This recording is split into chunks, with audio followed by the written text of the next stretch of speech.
എന്റെ പ്രിയപ്പെട്ടവര്, മഹാനായ നബി മുഹമ്മദ് മുസ്തഫ സല്ലല്ലാഹു അലൈഹി വസല്ലമ തങ്ങൾ പറയുകയാ, 3 വിഭാഗം പെണ്ണുങ്ങള് നരകത്തിലാ.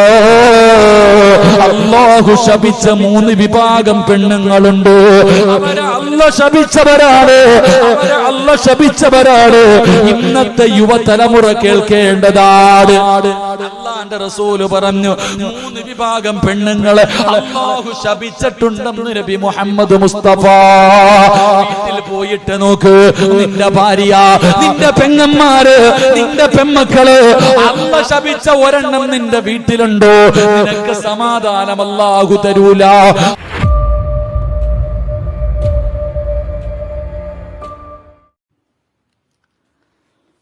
അസ്സലാമു അലൈക്കും വറഹ്മത്തുള്ളാഹി. പ്രിയമുള്ളവരെ, ഇപ്പോൾ ഈ സോഷ്യൽ മീഡിയ കാലത്ത് തങ്ങന്മാരെയും ഉസ്താദന്മാരെയും മതപണ്ഡിതന്മാരെ വിമർശിക്കാനുള്ള, അതുപോലെ അവരെ മാനക്കെടുത്താൻ കഴിയുന്നത്ര കാര്യങ്ങളാണ് ഇപ്പോൾ നടന്നുകൊണ്ടിരിക്കുന്നത്. കല്യാണത്തിന്റെ പേരിലും അതുപോലെ ഉദ്ഘാടനത്തിന്റെ പേരിലും, അതല്ലെങ്കിൽ യതീം മക്കൾക്ക് സ്വർണം കൊടുക്കുന്നതിന്റെ പേരിലും, കല്യാണത്തിൽ പാട്ട് പാടുന്ന ഗാനത്തിന്റെ പേരിലും എല്ലാം അവിടെ മാനക്കേട് ഉണ്ടാക്കാൻ ശ്രമിക്കുന്നത്, ഈ പണ്ഡിതന്മാർക്ക് മാനക്കേട് ഉണ്ടാക്കാൻ ശ്രമിക്കുന്ന ചില ആൾക്കാർ, സാധാരണക്കാർ, അവരുടെ പണത്തിന്റെ അഹങ്കാരമാണ് ഇവിടെ നമ്മൾക്ക് കാണപ്പെടുന്നത്. അതൊരു വേദി ഉണ്ടാകുന്നതാകട്ടെ, നമ്മുടെ കഴിഞ്ഞ വീഡിയോ കണ്ടാൽ നിങ്ങൾക്ക് മനസ്സിലാകും.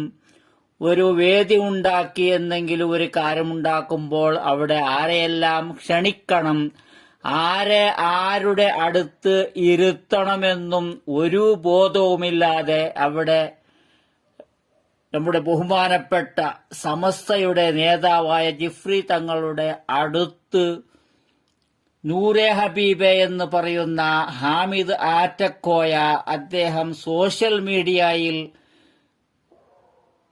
പ്രചരിപ്പിച്ച് അതുകൊണ്ട് നേടിയ പണം കൊണ്ട് അദ്ദേഹം ചെയ്യുന്ന ഒരുപാട് കോപ്രായങ്ങളും അല്പസ്വല്പം അദ്ദേഹത്തിന്റെ ഒരു ചാരിറ്റി എന്ന പേരിലും ചെയ്യുന്ന, ജനങ്ങളെ വിശ്വസിപ്പിച്ച് ഒരുപാട് പണം അവരിൽ നിന്ന് പറ്റിയെടുത്ത് സോഷ്യൽ മീഡിയയിൽ അതിനെ പ്രചരിപ്പിച്ച് ജനങ്ങളെ കാണിച്ച്, ഇത്തരം കാര്യങ്ങളിൽ ഒട്ടനാകെ സഹിയാകുന്ന രീതിയിലുള്ള അദ്ദേഹത്തിന്റെ നിലപാടല്ല. അദ്ദേഹത്തിന്റെ നിലപാട് നേരെ തിരിച്ചാണ്. ഒരു ജാഹിലുമാണ്. അദ്ദേഹത്തെ അടുത്ത് ഇരുത്തിയപ്പോൾ തന്നെ ജനങ്ങൾക്ക് എന്ത് സംഭവിച്ചു എന്നാണ് നമ്മൾ ചോദിക്കേണ്ടത്. ഈ ജനങ്ങൾക്ക്, ഈ സംഘാടകർക്ക് എന്ത് സംഭവിച്ചു? ഇവർക്ക് എവിടെയാണ് പിഴ പറ്റുന്നത്? ഒരു ഉന്നത സ്ഥാനത്തുള്ള ഒരു നേതാവിനെ ഇരുത്തേണ്ടടുത്ത് ഇത്തര കച്ചറ ആൾക്കാരെ ഇരുത്തുന്നത് കൊണ്ട് എന്താണ് ഇവിടെ സന്ദേശം എന്താണ് ജനങ്ങൾക്ക് കൊടുക്കുന്നത്? അത് നമ്മൾ മാത്രമല്ല, മുസ്ലിമീങ്ങൾ മാത്രമല്ല, എല്ലാവരും കാണുന്ന ഈ സോഷ്യൽ മീഡിയ ഇതുകൊണ്ട് പ്രചരിപ്പിക്കുന്നതാണ് നിങ്ങൾ. അത് നല്ല പോലെ ശ്രദ്ധിക്കണം. ഇവിടെ ബഹുമാനപ്പെട്ട നമ്മുടെ സിറാജുദ്ദീൻ കാസിമി ഉസ്താദിനെ ഒരു വിമർശിക്കത്തക്ക രീതിയിലേക്ക് എത്തിച്ചത്, അദ്ദേഹത്തിന് മാനക്കേടുണ്ടാക്കാൻ ശ്രമിച്ചതായിരിക്കുന്ന ഒരു വീഡിയോ നിങ്ങൾക്ക് കാണാം.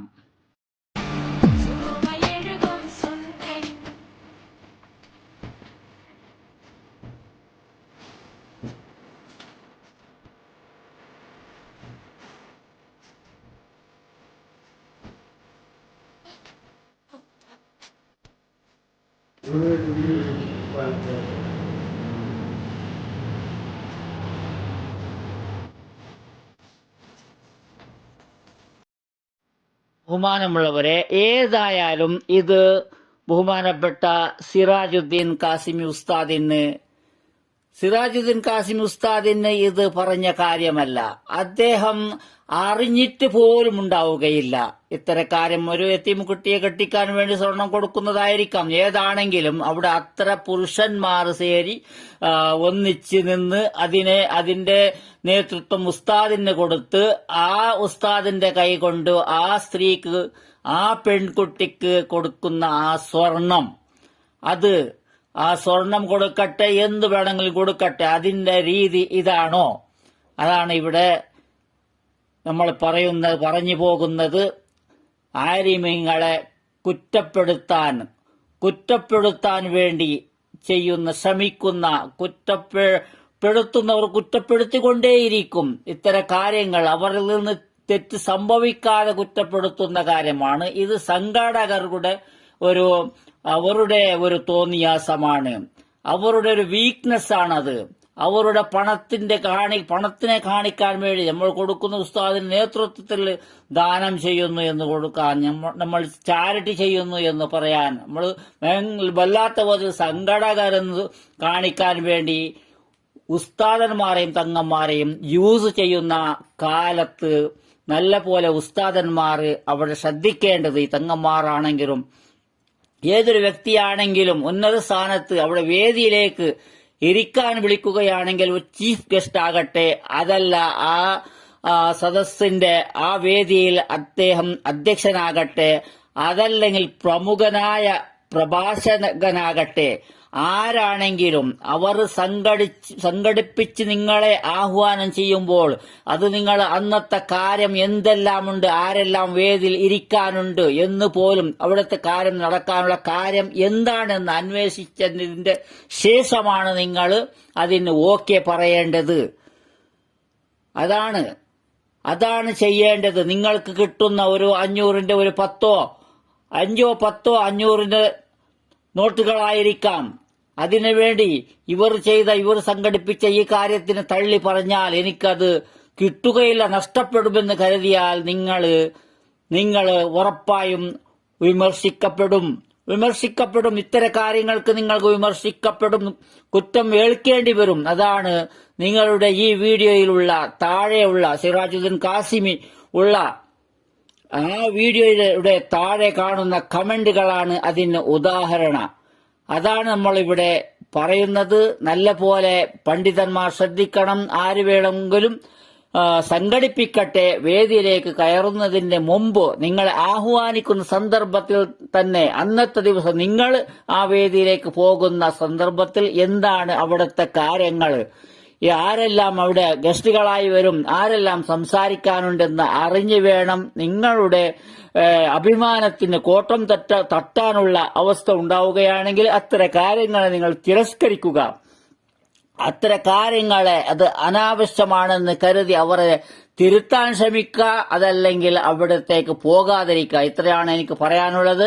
അവസാനം സ്ത്രീകൾക്ക് വേണ്ടി തന്നെ ഒരുപാട് പ്രസംഗിക്കുന്ന, പ്രഭാഷണം നടത്തുന്ന ഇദ്ദേഹം പറഞ്ഞതായിരിക്കുന്ന സ്ത്രീകൾക്ക് വേണ്ടി പറയുന്ന ചെറിയ ഒരു പ്രസംഗവും പ്രഭാഷണവും നിങ്ങൾക്ക് കേട്ട് വിരമിക്കാം. ഇൻഷാ അല്ലാഹ്. അസ്സലാമു അലൈക്കും വറഹ്മത്തുള്ളാഹി. എന്റെ പ്രിയപ്പെട്ടവരെ, മഹാനായ നബി മുഹമ്മദ് മുസ്തഫ സല്ലല്ലാഹു അലൈഹി വസല്ലമ തങ്ങൾ പറയുകയാ, 3 വിഭാഗം പെണ്ണുങ്ങൾ നരകത്തിലാ. അല്ലാഹു ശപിച്ച 3 വിഭാഗം പെണ്ണുങ്ങളുണ്ട്. അവരെ അല്ലാഹു ശപിച്ചവരാണ്.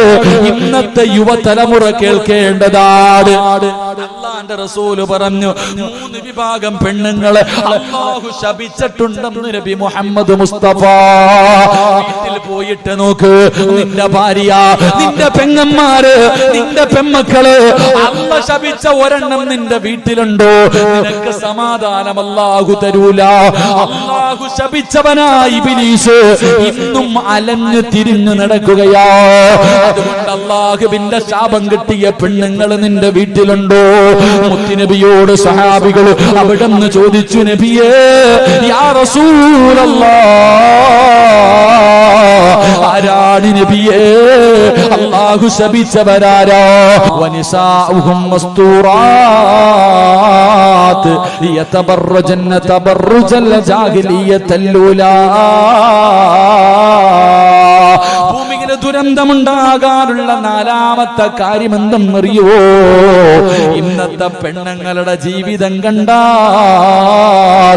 ജാഹിലിയ കാലത്തിലെ പെണ്ണുങ്ങൾ പോലും തോറ്റുപോകുന്ന രീതിയിലാ. 6-ാം നൂറ്റാണ്ടിലെ ജാദാർക്കേജെന്ന് വിശേഷിപ്പിക്കുന്ന ആ ഇരുണ്ട യുഗത്തിലെ പെണ്ണുങ്ങൾ പോലും തോറ്റുപോകുന്ന രീതിയില് നമ്മുടെ ഉമ്മ പെങ്ങന്മാരിന്ന് മാറിയിരിക്കുകയാ. ഇത് പറയുമ്പോ എന്റെ ഉമ്മമാർക്ക് വേദനിക്കും. പക്ഷേ പറയാതിരുന്നാൽ നാളെ നരകത്തിൽ എടുത്തു വെക്കുന്ന ഒന്നാമത്തെ വിറക് സിറാജായി പോകും പെങ്ങള്.